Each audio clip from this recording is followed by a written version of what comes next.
मैं इसरार प्रमुख, मैं पूर्व प्रदेश सचिव समाजवादी पार्टी का हूँ। लगभग पिछले 22 सालों से समाजवादी पार्टी में कार्य कर रहा हूँ और पिछली मर्तबा मेयर चुनाव में हमने बहुत ही दल बल के साथ अपनी बात कहने का काम किया था, टिकट मांगने का काम किया था। लेकिन उस टाइम सहारनपुर की समाजवादी नेताओं की वजह से कुछ एक ऐसा प्रत्याशी ले आए थे जो बेचारा बाहर का प्रत्याशी था, जिसे कम वोट मिले थे, समाजवादी पार्टी को उसका नुकसान हुआ था। हमने ये अपने राष्ट्रीय अध्यक्ष को बताया कि ये आदरणीय राष्ट्रीय अध्यक्ष महोदय, ये जो आपने प्रत्याशी दिया है ये जीतने वाला प्रत्याशी नहीं है, इससे पार्टी को नुकसान हो सकता है। कौन थे, नाम क्या था प्रत्याशी का? उनका नाम साजिद चौधरी था, लेकिन सक्रिय समाजवादी पार्टी कार्यकर्ता या नेता नहीं थे। फिलहाल जो 2022 में चुनाव होना था, अब ये 2023 लग गया, चुनाव पीछे हट गया, तो इसमें आपका पार्टी का प्रत्याशी कौन होगा? देखिए, पहले तो आरक्षण का मुद्दा रहा कि आरक्षण ही फाइनली हुआ था, इसलिए प्रत्याशी नहीं बना पाए। लेकिन अब अभी मामला सुप्रीम कोर्ट में है और जैसे सुप्रीम कोर्ट से मामला फ्री होता है तो इंशाल्लाह हमें उम्मीद है कि समाजवादी पार्टी इस मर्तबा जो धरातल के कार्यकर्ता हैं, जो पार्टी के पुराने वफादार ईमानदार हैं, हमें उम्मीद है पार्टी से कि हमारे राष्ट्रीय अध्यक्ष इस मर्तबा जिस तरीके से युवाओं पे और पुराने लोगों पे ध्यान दे रहे हैं, तो हमें बहुत उम्मीद है, बहुत आशा है अपने समाजवादी पार्टी के राष्ट्रीय अध्यक्ष से कि वो इस मर्तबा समाजवादी पार्टी में किसी जिम्मेदार व्यक्ति को, किसी पुराने समाजवादी को, और जिस तरह से हमारा समाज बहुत बड़ा समाज है, हमें उम्मीद है कि हमारे समाज में किसी भी आदमी को यहाँ टिकट मिलना काम होगा। और हम वादा देना चाहते हैं, बताना चाहते हैं कि अगर हमारे समाज को किसी जिम्मेदार पुराने प्रत्याशी को टिकट होगा साथी को, तो बहुत ही बढ़िया चुनाव होगा। इंशाल्लाह उम्मीद है कि 100% जीतना काम। महानगर में 70 वार्ड है जी, 70 वार्डों प्रत्याशियों की क्या पार्टी की तरफ से कोई घोषणा हुई है या अभी असमंजस में है मामला? देखिए, फिलहाल जो जिले का संगठन है वो भी अभी मुकम्मल नहीं हुआ, वो भी लगभग अभी अलमद में ही है, क्योंकि उसकी पूरी तरह से बॉडी कंप्लीट नहीं की गई। और नगर में अभी जो महानगर अध्यक्ष थे वो अभी स्थगित हैं, क्योंकि वो भी बॉडी भी फाइनली है। अभी जब तक संगठन मुकम्मल तरीके से फाइनल नहीं होने का तो लड़ाई मजबूती से नहीं लड़ी जाएगी। हम कोशिश कर रहे हैं, हम दुआ भी कर रहे हैं, हम कह भी रहे हैं अपने राष्ट्रीय नेता से और अपने यहाँ जो बड़े नेता हैं कि भाई इस संगठन में जितनी जल्दी भी मजबूती आएगी उतनी जल्दी पार्टी मजबूत होगी। सहारनपुर देहात से सपा सुप्रीमो द्वारा बाहर के प्रत्याशी आशू मलिक को प्रत्याशी बनाया और आप लोगों ने जिता के भेज दिया, विधानसभा भेज दिया है। क्या यहाँ का समाज, यहाँ की जनता संतुष्ट है? आप लोग संतुष्ट हैं? देखिए, उत्तर प्रदेश में हमारी बिरादरी बहुत ज़्यादा तादाद रखती है और ख़ास तौर से उत्तर प्रदेश के सहारनपुर पश्चिम का ज़िला है। इस ज़िले में जितनी बड़ी तादाद हमारी बिरादरी की है, दूसरे ज़िलों में इतनी बड़ी तादाद नहीं है। इसी बड़ी तादाद को देखते हुए माननीय आसिफ मलिक साहब भी यहाँ से टिकट मांग रहे थे और हम लोग भी टिकट मांग रहे थे, कई लोग और टिकट मांग रहे थे।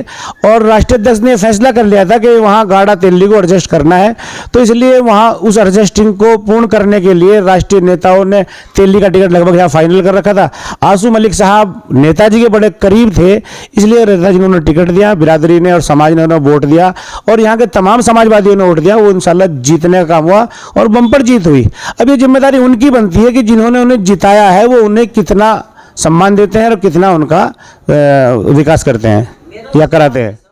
यही है कि उनके जीतने के बाद क्या जनता संतुष्ट है पूरी तरह से?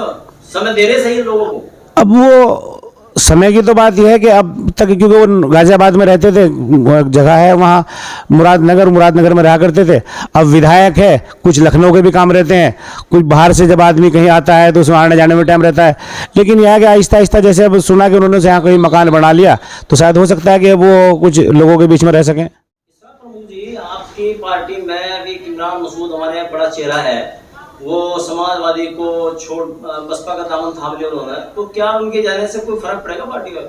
हाँ, फर्क पड़ेगा, लेकिन इमरान मसूद की जो अपनी एक बड़ी नेता वाली जो छवि थी उसका सबसे बड़ा नुकसान तो इमरान मसूद को ही हुआ है।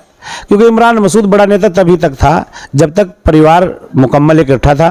और ख़ास तौर से जैसे रशीद मसूद साहब समाजवादी पार्टी में ज़्यादा टाइम समाजवादी पार्टी में रहे और मुसलमानों का समाजवादी पार्टी का इकट्ठा वोट होता था, रशीद साहब MP बन जाया करते थे, रशीद साहब जिस आदमी के हाथ कमर पर रखते थे वो MLA बन जाया करता था।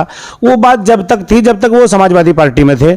लेकिन अब जैसे बसपा में चले गए, आज उनकी विचारों की माननीय नेता इमरान मसूद साहब की जो हैसियत है वो सब अच्छी तरह जानते हैं कि बहुजन समाज पार्टी के अंदर जिसकी जितनी थैली भारी उतनी उसकी हिस्सेदारी, और थैली भारी जब किसी की होगी वो इमरान मसूद को क्यों पूछेगा।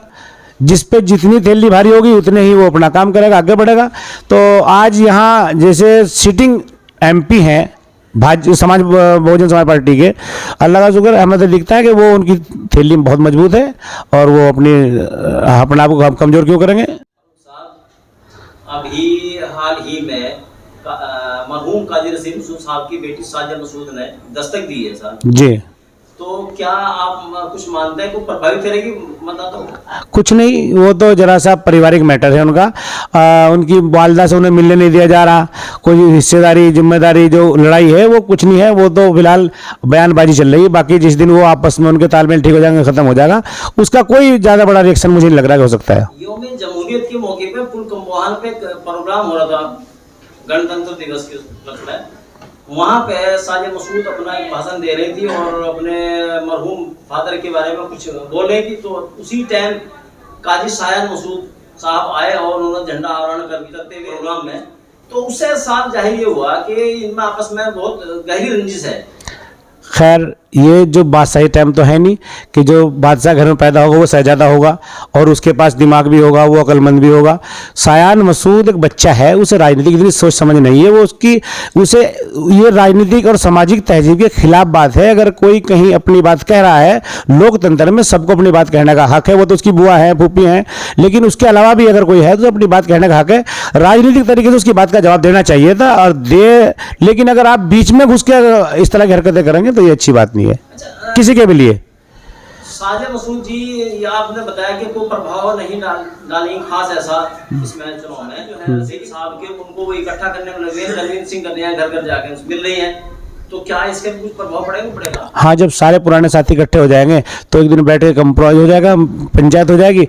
आखिर वो जो पुराने साथी हैं वो हैं तो सब उसी परिवार के साथी। प्रत्याशी के बारे में नहीं बताया, जो मेयर प्रत्याशी फिलहाल हमारा सहारनपुर में चुनाव होने वाले हैं आगामी कुछ महीनों में, तो उसमें मेयर प्रत्याशी कौन आपका पार्टी की तरफ से? मेयर प्रत्याशी मैं आपको बता रहा था, आपने शायद उसमें ध्यान नहीं दिया कि अभी सुप्रीम कोर्ट में है चुनाव का जो आचार संहिता का नाम जो समीकरण को लेके आरक्षण को लेके जो मुद्दा सुप्रीम कोर्ट चला गया, इस मुद्दे पे समाजवादी पार्टी भी खड़ी है कि उत्तर प्रदेश में जो बैकवर्ड समाज है, बैकवर्ड के साथ अगर अत्याचार होगा, शोषण होगा तो उसके खिलाफ लड़ाई लड़ी जाएगी और उसे लेकर सुप्रीम कोर्ट चली गई। तो सुप्रीम कोर्ट से जैसे भी मामला तय होगा तो इंशाल्लाह मुझे उम्मीद है कि यहाँ हमारी बिरादरी का या कोई समाजवादी पार्टी का जो जिम्मेदार साथी है, जो पार्टी में वफादार है, पुराना है, धरातल का आदमी है, उसे चुनाव लड़ा जाएगा। अगर ऐसा लड़ाया जाता है तो मुझे उम्मीद है कि समाजवादी पार्टी जितना काम करेगी। कोई अभी क्लियर नाम नहीं है, जैसे मान ले किसी भी अगर SC से आ जा, जनरल से आ जा या बैकवर्ड से आ जा, कोई नाम क्लियर नहीं भी है? नहीं, कई लोग नाम है, वो तो बाकी लोगों ने आवेदन करे हुए हैं पार्टी में, हमने खुद अपना आवेदन किया हुआ है। बाकी पार्टी में जैसे भी पार्टी के राष्ट्रीय अध्यक्ष महसूस करेंगे उस तरह से हम इंशाल्लाह उम्मीद है कि हमें इस बार बेहतर फैसला हम सबके लिए होगा।